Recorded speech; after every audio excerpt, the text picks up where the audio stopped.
বাংলাদেশে একটা বড় খুন হয়েছিল। কাকে দিয়ে করানো হয়েছিল, কারা এর সঙ্গে জড়িত ছিল, সবটাই জানি। শহীদ ওসমান হাদি হত্যাকাণ্ড নিয়ে এমন মন্তব্যই করলেন পশ্চিমবঙ্গের সাবেক মুখ্যমন্ত্রী মমতা বন্দ্যোপাধ্যায়। তিনি দাবি করেন, হাদির হত্যাকারীদের গ্রেপ্তারের বিষয়ে কাউকে না জানাতে তাকে অনুরোধ করেছিলেন ভারতীয় স্বরাষ্ট্রমন্ত্রী ও বিজেপির প্রভাবশালী নেতা অমিত শাহ। কলকাতায় বিজেপি সরকারের বিরুদ্ধে এক কর্মসূচিতে এসব কথা বলেন সবশেষ নির্বাচনে পরাজিত মমতা বন্দ্যোপাধ্যায়। তার মানে কি অমিত শাহই ওসমান হাদিকে দুনিয়া থেকে সরিয়ে দিয়েছে? এর পিছনে কি তাহলে ভারতের হাতি রয়েছে? মমতা বন্দ্যোপাধ্যায় তিনি বলেছেন, আমি তার নাম বলবো না, কারণ তার নাম বললে পুরো বাংলাদেশ উত্তাল হয়ে যাবে। এর পরবর্তীতে বাংলাদেশের অসংখ্য মানুষ বলা শুরু করেছে, নাম বলো মমতা, জানতে চায় জনতা। হ্যাঁ, মমতা যদি এখন নাম বলে দেয় তাহলেই হয়তোবা অমিত শাহ ফেসে যেতে পারে, কারণ অমিত শাহকে উদ্দেশ্য করে মমতা এই ধরনের কথাগুলো বলেছে। এর মানে আমরা ধরেই নিতে পারি ভারতের বিরুদ্ধে কথা বললে সে আর বেঁচে থাকবে না। আসসালামু আলাইকুম প্রিয় শ্রোতা বন্ধুরা, যে যেখান থেকে দেখছেন, যে যেখান থেকে শুনছেন, সকলকে জানাচ্ছি ব্রেকিং আপডেট নিউজে আন্তরিক শুভেচ্ছা এবং অভিনন্দন। নাম বললে উত্তাল হয়ে যাবে পুরো বাংলাদেশ। এবার শহীদ ওসমান হাদিকে নিয়ে এমনই বিস্ফোরক মন্তব্য করেছেন ভারতের পশ্চিমবঙ্গের সাবেক মুখপাত্র মমতা ব্যানার্জি। প্রিয় শ্রোতা বন্ধুরা, তাহলে কি ওসমান হাদিকে ভারতের নির্দেশেই কি হত্যা করা হয়েছে?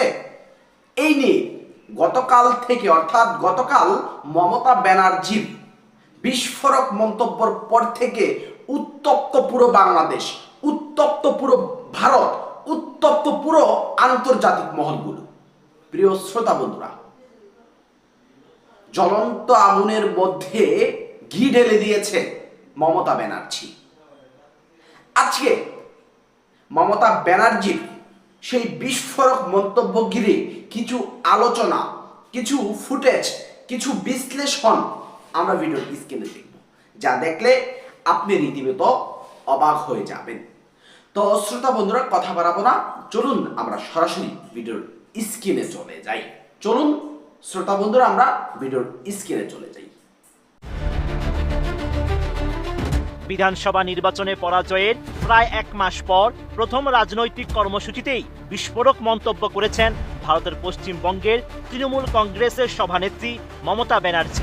কেন্দ্রের বিজেপি সরকারকে চাপে রাখতেই রাজনৈতিক কর্মসূচিতে বাংলাদেশের ইনকিলাব মঞ্চের মুখপাত্র ওসমান হাদির হত্যা প্রসঙ্গ টানেন মমতা।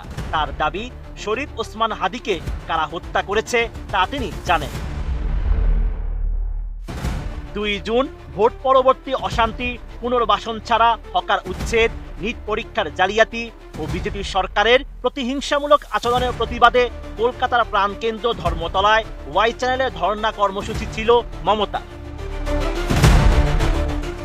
এদিনের রাজনৈতিক সভা থেকে হঠাৎ করেই ওসমান হাদি হত্যার বিষয়টিও তুলে ধরেন মমতা।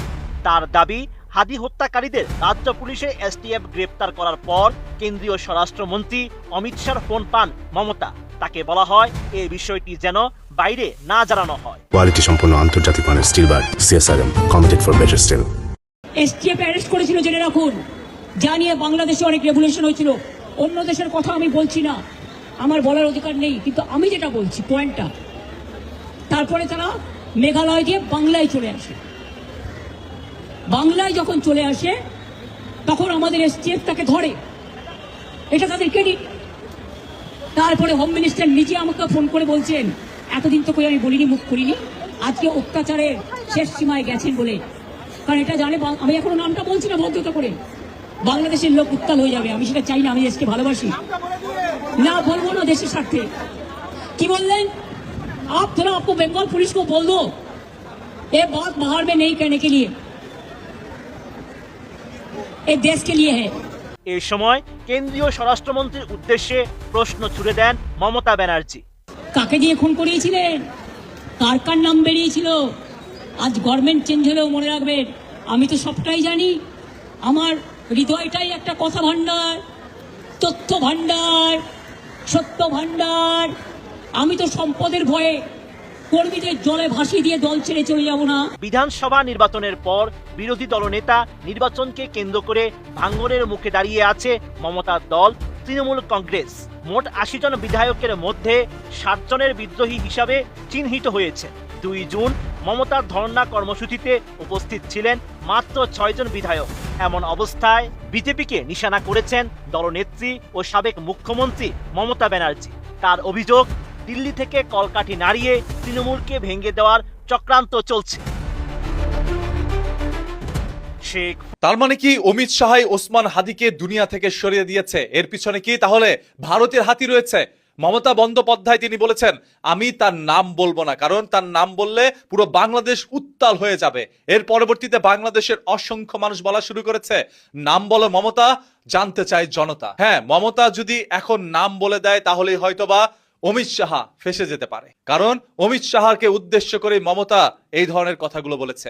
এর মানে আমরা ধরেই নিতে পারি ভারতের বিরুদ্ধে কথা বললে সে আর বেঁচে থাকবে না। আপনাদের সবার কাছে অনুরোধ, এই ভিডিওটি শেয়ার করে দেন যাতে করে ওসমান হাদি তার বিচার পায়, কারণ এটাই তার শেষ ইচ্ছে ছিল। বাংলাদেশে একটা বড় খুন হয়েছিল। কাকে দিয়ে করানো হয়েছিল, কারা এর সঙ্গে জড়িত ছিল, সবটাই জানি। শহীদ ওসমান হাদি হত্যাকাণ্ড নিয়ে এমন মন্তব্যই করলেন পশ্চিমবঙ্গের সাবেক মুখ্যমন্ত্রী মমতা বন্দ্যোপাধ্যায়। তিনি দাবি করেন, হাদির হত্যাকারীদের গ্রেপ্তারের বিষয়ে কাউকে না জানাতে তাকে অনুরোধ করেছিলেন ভারতীয় স্বরাষ্ট্রমন্ত্রী ও বিজেপির প্রভাবশালী নেতা অমিত শাহ। কলকাতায় বিজেপি সরকারের বিরুদ্ধে এক কর্মসূচিতে এসব কথা বলেন সবশেষ নির্বাচনে পরাজিত মমতা বন্দ্যোপাধ্যায়। বাংলাদেশ থেকে একটা বড় খুনিকে এসটিএফ অ্যারেস্ট করেছিল, জেনে রাখুন। এটা তাদের ক্রেডিট। তারপরে হোম মিনিস্টার নিজে আমাকে ফোন করে বলছেন, आपको बंगाल पुलिस को बोल दो ये बात बाहर में नहीं कहने के लिए, ये देश के लिए है। কাকে দিয়ে খুন করিয়েছিলেন, কার কার নাম বেরিয়েছিল? আজ গভর্নমেন্ট চেঞ্জ হলেও মনে রাখবেন, আমি তো সবটাই জানি। আমার হৃদয়টাই একটা কথা ভান্ডার। দর্শক, ভিডিওর স্ক্রিনে এতক্ষণ কিছু আগুন জ্বালানো ফুটেজ আপনারা দেখতে পেলেন। বেশ কয়েকদিন পর এবার মমতা ব্যানার্জি বাংলাদেশের মধ্যে একটা জ্বলন্ত আগুনের মধ্যে জ্বলন্ত ঘি ঢেলে দিয়েছে। ভিডিওটি দেখে নিশ্চয়ই আপনারা বুঝতে পারলেন। ভিডিওটি দেখে অবশ্যই আপনারা কিছু ইঙ্গিত বুঝতে পেরেছেন। প্রিয় শ্রোতা বন্ধুরা, মমতা ব্যানার্জির এমন এই বিস্ফোরক মন্তব্যের প্রেক্ষিতে আপনি কি মনের ভাব প্রকাশ করছেন, কি বুঝতে পারছেন, তা অবশ্যই কমেন্ট বক্সে লিখে আমাদেরকে জানাবেন। প্রিয় শ্রোতা বন্ধুরা, আমাদের এই চ্যানেলটি অবশ্যই আপনারা সাবস্ক্রাইব করবেন।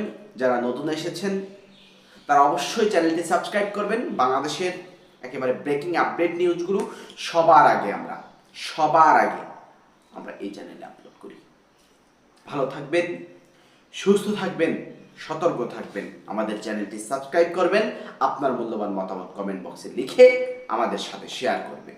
আসসালামু আলাইকুম।